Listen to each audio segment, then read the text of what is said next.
Salut, c'est Aziz, j'espère que vous allez bien. Hier, vous avez été très nombreux à donner vos retours sur le premier épisode de Résumé quotidien. Nous vous en remercions. Aujourd'hui, nous allons parler de confinement à Wuhan et en France, de récession économique, de l'appli Stop Covid, des déclarations du président du Sénégal, de Tambacounda, de la situation catastrophique à Guayaquil en Équateur, et nous allons finir comme d'habitude par l'actualité en bref et le bilan quotidien du coronavirus.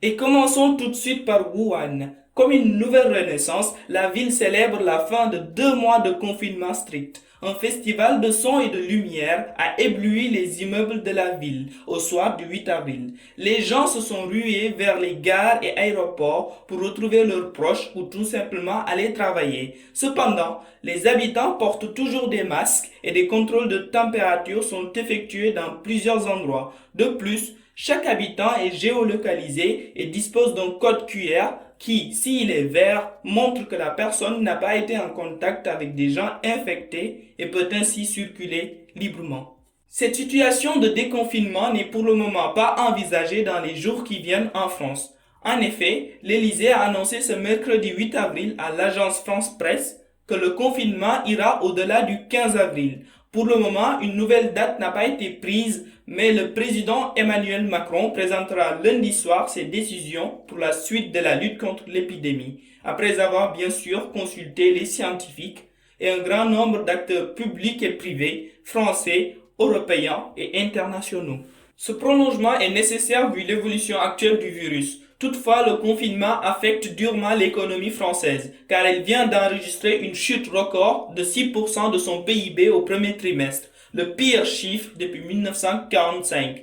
Il y a aussi de nombreuses entreprises qui enregistrent déjà des pertes importantes, comme par exemple Air France qui a annoncé ne réaliser que 5% de ses vols. Toujours en France, dans une interview accordée au journal Le Monde, le ministre de la Santé Olivier Véran a annoncé ce mercredi 8 avril qu'une application dénommée Stop Covid est à l'étude.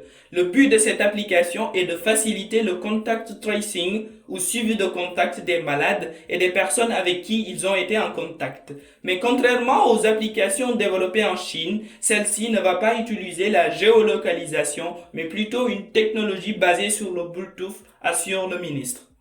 Passons maintenant au Sénégal. Dans l'édition du mercredi 8 avril du journal Le Soleil intitulée L'Afrique et le monde face au Covid-19, point de vue d'un Africain, le président Macky Sall annonce la mise en place d'un plan de résilience économique et sociale de 1000 milliards de francs CFA.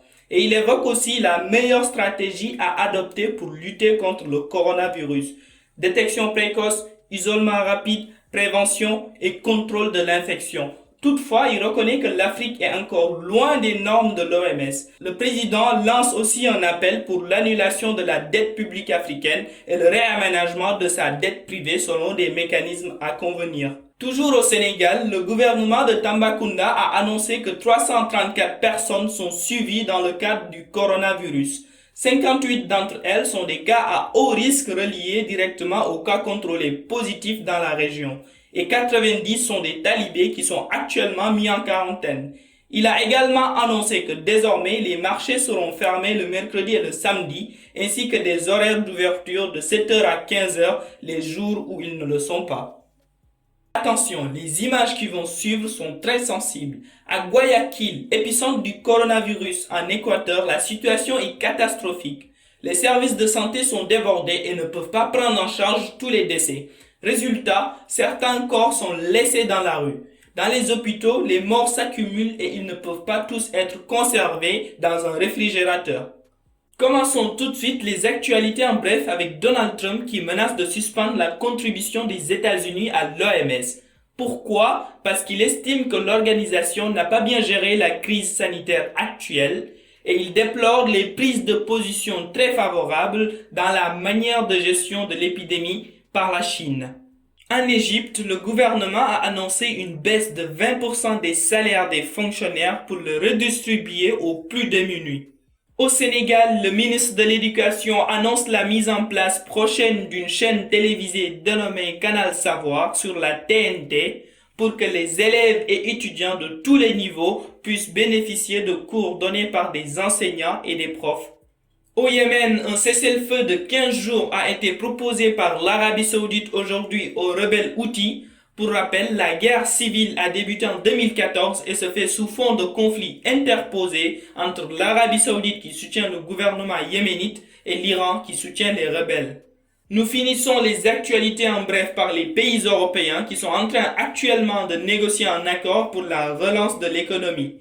Mais plusieurs divergences subsistent comme par exemple l'Italie ne souhaite pas un plan budgétaire imposé par les bailleurs alors que les Pays-Bas ne veulent pas changer cette méthode.